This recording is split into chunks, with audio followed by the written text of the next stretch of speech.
Hello everyone, welcome into my craft space. Can you believe that we are at week 12 of the 100 days of junk journaling ideas?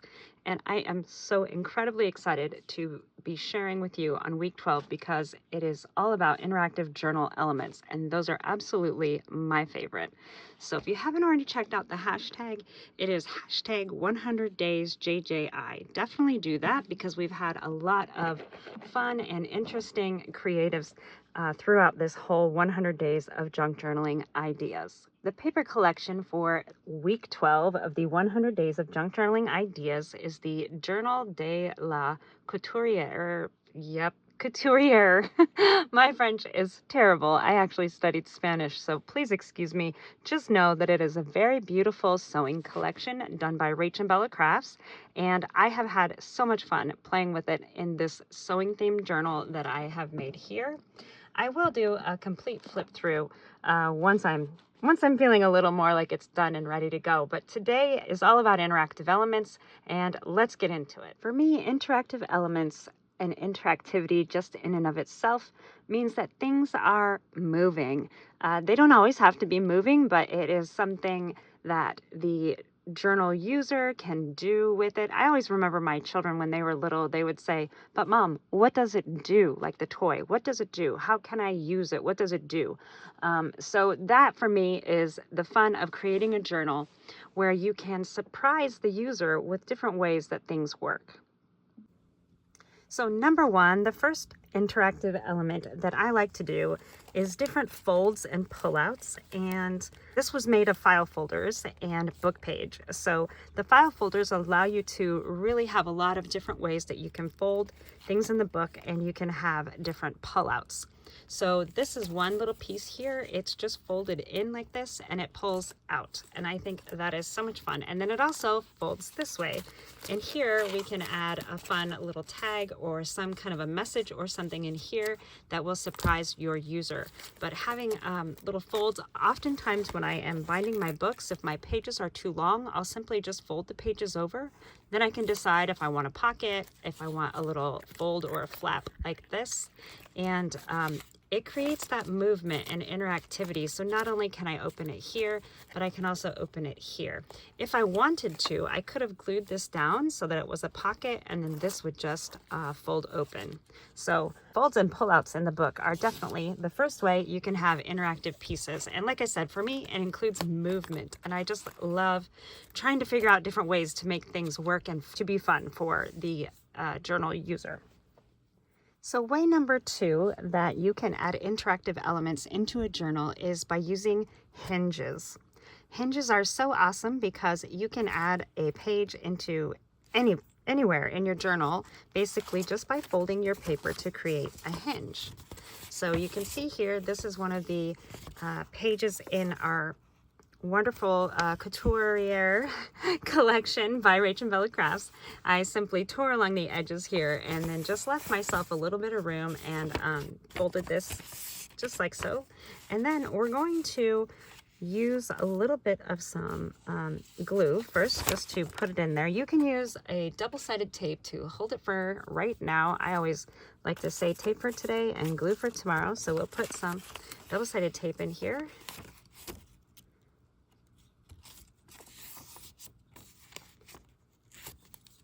And then we'll also add some liquid glue. You can use whatever adhesive that you are comfortable with. And then I still like to use my liquid glue over the top of this. Now you can get really creative with your hinges. You can create bigger hinges on the bottom, the flat fold, so that it kind of is a tuck or a pocket. This one's not going to be that, but it will be interactive in that it is moving. So we created a little tip in here or a little hinged page. So it's just a tiny little page, but it does create that movement. See, it's nice and fun. It lays flat here, and then the user can open this up now. And then to hide this page in here, like I said, you could make it bigger so that it's a tuck, but we can also just use some washi tape. Let's use this one here. Typically, washi tape is a low tack or temporary tape. So I also like to put some liquid adhesive right on down. You can put it right on the back of your washi tape, or you can just put it right where it's going to glue. And for me, this washi tape is going to be here to cover this surface. I don't know what my deal is with edges, but I just can't leave them plain like that. And I think washi tape just adds a beautiful little extra something interesting in your book. By using the liquid adhesive, it also gives you a chance to get the best placement that you would like for your piece of tape. Perfect. So our interactive element here is just by using a hinge, you can get this to flip flap and just open up here. We could do some extra journaling on here or put some photos in here. And I think that is just a really great and fun interactive way to add extra fun pieces in your journal. A third way to add interactive elements into your journals is with flips and flaps. And I love flips and flaps, I really do. You can see with this file folder journal, I was able to create some flips over here. So it is cut here at the page. All of these are sewn as well. So it was cut here and folded down so that it also creates a flip and it has a flap. And then you can do it with just about anything as well. When I get my digital kit, I like to cut out these tags all in one strip and just keep them that way. I did back them on cardstock so they are a little sturdier. You can also do it in, you can concertina them or accordion fold them like this. And then you can also make them into little booklets like this of just 2. So rather than get really excited and cut out all of our tags, I like to leave mine together because it gives me a little more options as I go along. So this one, we're gonna create a flip around the page, and I absolutely love carrying them out this way. So on this side, we're gonna have a tuck, and on this side, we're gonna have a little flap. So I am going to put some double-sided tape here. I've already put it on this part of the tag. And when we have a tuck, it covers just 2 sides of the paper that we are creating the tuck with. So again, I'm using my tape and my liquid adhesive.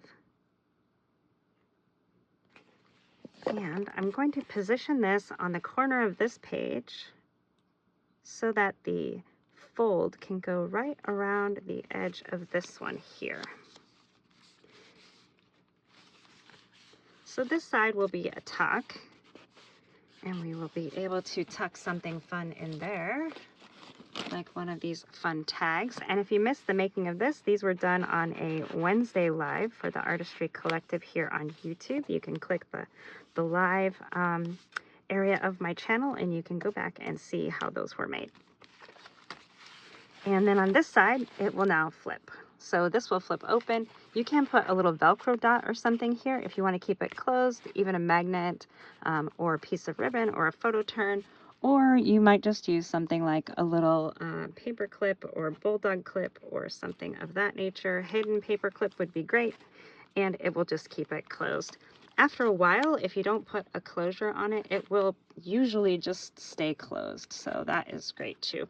You can use these little accordion pieces and tuck them into pockets or your tuck here, and then the person can also have an interactive element when they take it out and they can kind of play with the accordion. How fun is that? This is a decorative paper from the Stamperia collection. And another way to use your hinges to create flips and flaps is just by creating a crease here. So I've got a little hinge right here at the top of the paper. I put my double-sided adhesive down and then my liquid adhesive over, and I've got a little flip flap now that flips open and closed, and it's very interactive and it's fun. I love doing this. This also gives you a little more acreage on your paper as well, because we have a beautiful image here. We can put a photo or some journaling up here, and then we can also put in a photo or some journaling here. Since this is a sewing theme, maybe you want to put some fabric swatches or some notes or patterns or whatever the instructions might be for your sewing, maybe beautiful pictures of something that you have sewn. So a fourth way you can add interactive elements into your journals are with the use of envelopes. And I'm going to show you a couple ways here. I like to use these little coin envelopes or even the manila envelopes of all sizes. I love envelopes that are tiny like this one and kind of a medium size like this one. It doesn't really matter if you have the V-shaped envelopes or the ones that go just right across. My favorite are kind of these ones because they're just a little easier to work with, but you can work with whatever that you have. And envelopes are a great thing to find this time of year because there's lots of weddings and graduations, and those are things that create lots of stationery. People will have extra paper, and if you just ask around, you can easily find envelopes. So let me show you what you can do with these. So I want to create a little flip on this page here. Let's see if I can get it better into focus. Here we go. So when you open this page, it does this fun little flip out thing, and we've got our cute little butterfly. I love this paper from RachandBella Crafts. This is just such a beautiful design. So we're going to open this here. I didn't glue this here. I just kind of glued the one side because I knew I wanted to add a little flip to this pocket. And by leaving it open up here, I can take the flap of my envelope and tuck it in there. When you're working with envelopes, usually they have this adhesive here. You always want to make sure you take care of that in your design. And when you're putting together a book like this, it can be really great to think about where you want your flips and flaps and all of the envelopes. You can even make journals just out of envelopes. It's really great. I love it. Okay, so we're going to put some glue down here, and we're going to put glue on this side. And we're going to just put this right in here. And I want it kind of on the edge, like more this way, so that it doesn't interfere with anything I've got moving here. Okay, and now this will flip up like so, and flip back down. And we can put some beautiful designs here on this as well. We could also cut this piece here open, and it would be a little spot for a tag or a note card or an extra photo or something of the like. So let's get to covering it. The image I wanted to put here wasn't quite as big as the envelope, so I decided since the book was made of file folders and book page, I would just use some book page to fill in. Added some ink, added a tab, glued it all down, and then we have our fun little flip.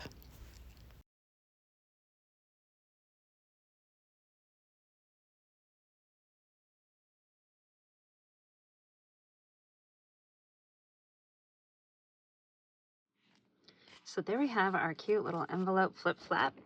And when you're putting this image on here, when it flips up, you want it to be right side up typically. So make sure you think about the directionality of your image here when you are placing it onto your envelope flip.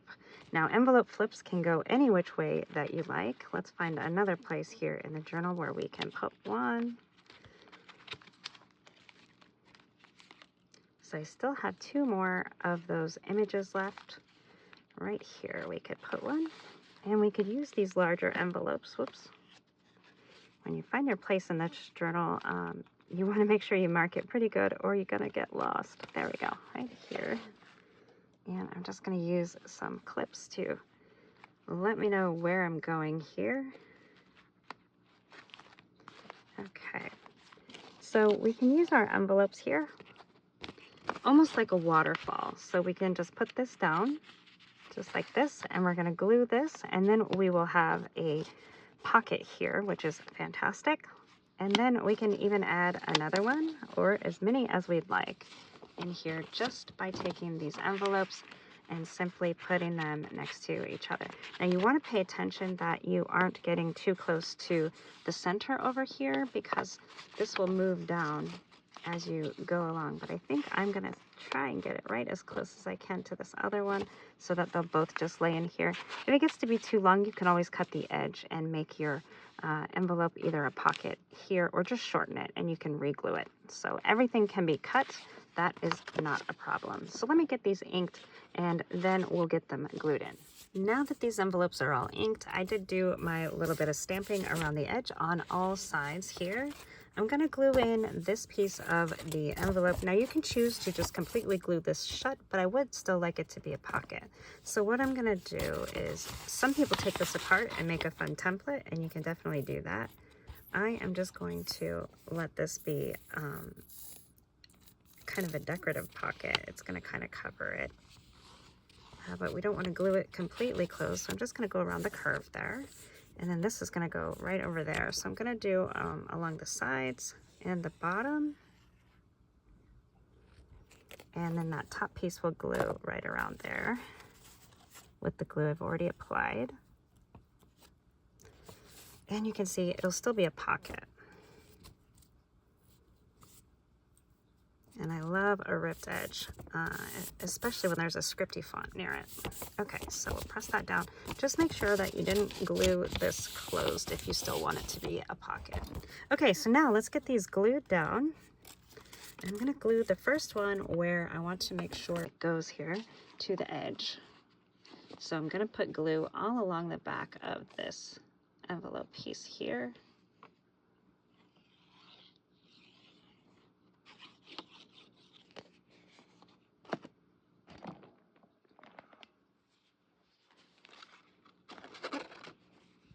And we'll just put it right to the edge, right next to my stitching here. And you want to make sure your envelope is the right size so it fits your page. And like I said, if it's not, you can just cut it down here and add some glue to make your own new edge. But this one is just about perfect. Okay, and then you have to watch here because this is more of that adhesive we talked about earlier, right along the line of the envelope. So this one, we want to do it kind of like a waterfall. And I'm just going to try to get it right up close there so it just goes in and it'll still open and close here. So again, we're going to put some glue all along the flap here. And then this one will cover the adhesive on that one. But we'll still have some adhesive we need to cover on this one that I just put down.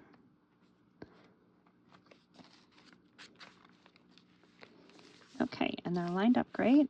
You can put some tabs at the bottom or at the top and bottom up here if you want to have an extra little way to flip this open. And by only doing 2 of these here, it's not going to create a whole lot of thickness, and it will still allow it to flip and flap just like that. So let's put this one on the front. You could make this a pocket as well, but sometimes I find a pocket on these things that are moving and flipping, they can get torn and get too heavy, so just be mindful of that. And this is just printer paper that I printed my digital on, so it's nice and lightweight going onto this envelope. And then that will flip open, and we have this beautiful scissor paper. I love that. And we'll put this one here.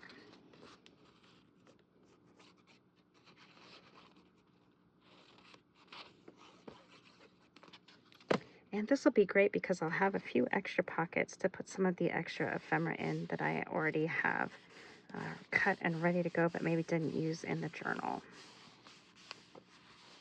So you can see we still have our pockets here, and this still flips and flaps. And we do need to take care of this here, so I'll probably just put an extra piece of decorative paper right there. The 5th way that I have for you today to make interactive pieces in your journals is, I think, my favorite way, and it includes using die cuts and brads. And I'm going to show you 2 different ways that I like to do that here. One thing to consider when you're using brads is that you have to puncture the paper, and you don't always have to puncture it all the way through. You can use like a little circle and kind of go into that and then glue the circle onto this page. But for stability, I like to puncture the hole, and then that creates a problem over here because then you'll have brad tabs that you need to cover. But usually you can strategically place them and it will be okay. Now this one is kind of small for what I was thinking here, but we can always go through the top of this tag as well. So let's just poke a little hole where we're going to put our brad. And then we'll use a pokey tool where we want it to go. We're just going to puncture right through the whole page, being mindful of where that's going to poke out so it doesn't get your hand and it doesn't poke through any other pages unintentionally. Then we're just going to put our brad through the die cut, which is our tag here, through the hole. We'll set these brad tabs. Now this is what we'll need to cover right here, and one easy way to do that is by using these fun little labels that are in the digital collection. And we can simply just cut one of these out or tear it, whatever you'd like to do. This one says needlework, and I think that will look just great. One of my favorite die cuts is the Tim Holtz Biggs picture wheel, and I used it here. You can see I shrunk down these images.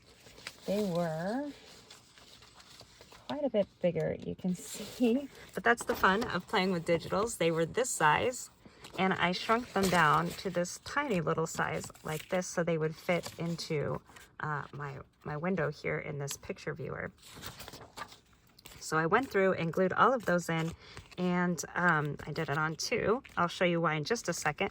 Now this die can be kind of hard to find because it was retired by Sizzix quite some time ago, and it can get costly buying it used because people know that it is somewhat hard to find. However, they did re-release it in the Vault collection this year, and that's what this one looks like. This is re-released as a thinlits die, so it cuts thinner things, unfortunately. So you can't cut this out of this one out of chipboard or cardboard or any of those things, just paper pretty much, but that's really all you need.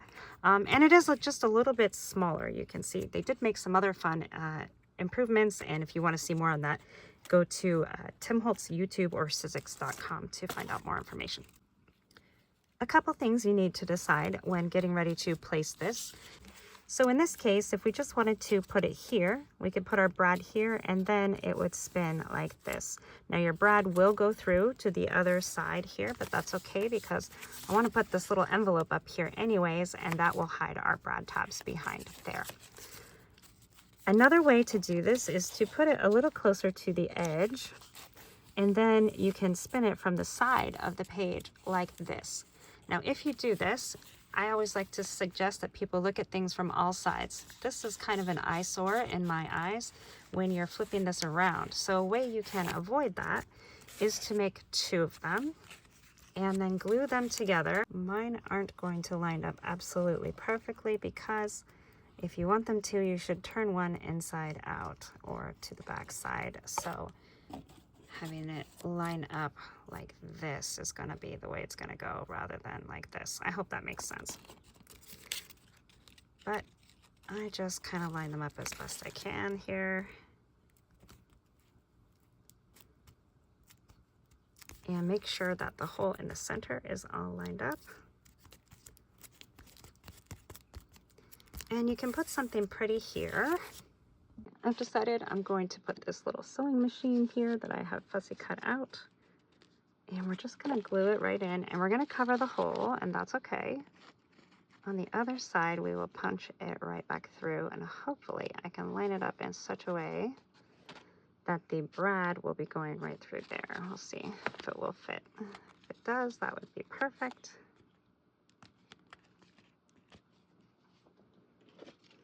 And on the other side, we'll just use our pokey tool and poke right through. Yes, it lined up. That's great.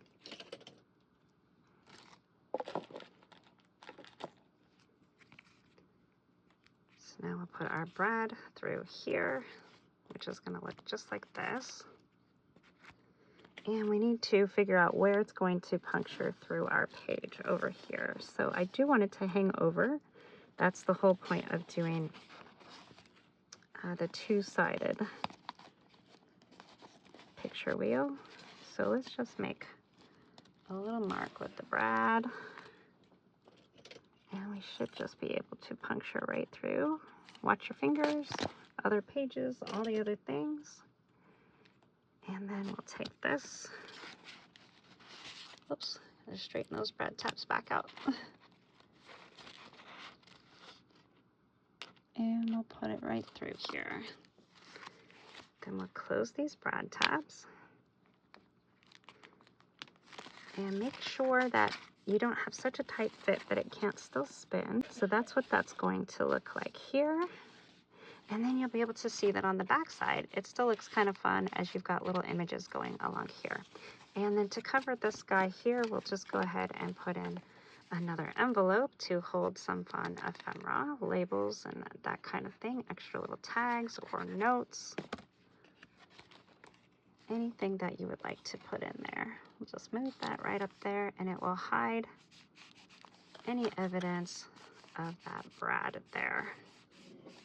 So there we have it. That is all the fun ways I like to add interactive elements into my journals. There are so many more ways, and so many ways you can like combine all of the things and just make all kinds of fun pullouts and floating elements, and just really have fun with your journals. I think interactivity is so much fun. Just don't lose sight of functionality, because it still needs to function while it looks cool and does all kinds of fun moving things.